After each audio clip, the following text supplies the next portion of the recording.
This reading is for Gemini. Today is Friday the 13th, and I thought let's do a reading on our shadow work, okay? So Gemini, number one, I'm going to take a look to see what shadow work you've gone through and are releasing. And then two, what lessons you've learned from that shadow work. And three, how you're taking your power from that and integrating it into your life moving forward.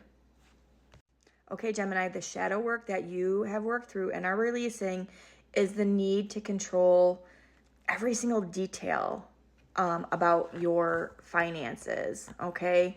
You've had so much worry wrapped up into money, okay? And this can be like jobs as well and career, things like that. And because you're so like attention to detail, and how I'm looking at this is because I know that Geminis are air signs, so you get so wrapped up in your head about things, about finances, about worry, about money. That's what these three cards represent. And as a result, this shadow work, it's really, so I have this spark card, but it's reverse. Like this has really put a damper on living your life and living a happy life, okay? Because you're so wrapped up in this worry. That's what your shadow stuff that you've worked through or are working through and releasing right now. So the lessons learned about this. So I pulled the trust card and relationship and friendship. Now, and I'm also like picking up family dynamic here too. So I just think, Gemini, that maybe you just have always had the shadow self where you have to be like the only provider. Like you have to make sure that your family's good. Like all the heavy burden and responsibilities come on you. And you really have this like, your family and friends rely on you for money to provide, okay? And that like there's this trust, like your family and friends can rely on you to always like come through and like their time of need and things like that. Now, if it's not like that, and let's say you are a Gemini that has maybe needed financial help along the way, you have this like, there's like shame in asking family and friends for financial help because maybe they don't think you're gonna pay it back or something.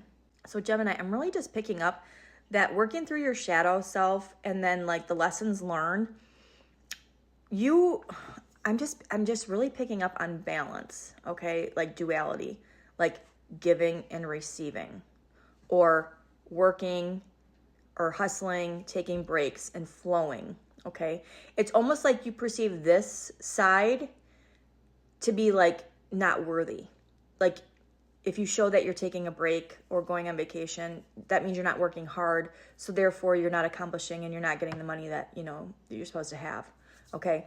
And then you're okay giving, you know, the money if somebody asks, but for you to ask to receive, that's hard for you. So there's definitely an imbalance, and the receiving is really the feminine energy, and the giving and hustling is really masculine. So really working through your feminine energy and reconnecting to that. So Gemini, that's what I'm getting. I'm getting that you're reconnecting back to, it's like almost like the spiritual side, okay? The divine feminine energy is the spiritual. The masculine is very about, you know, earthly, material world, you know, hustle. But the feminine type is about the flow and nature.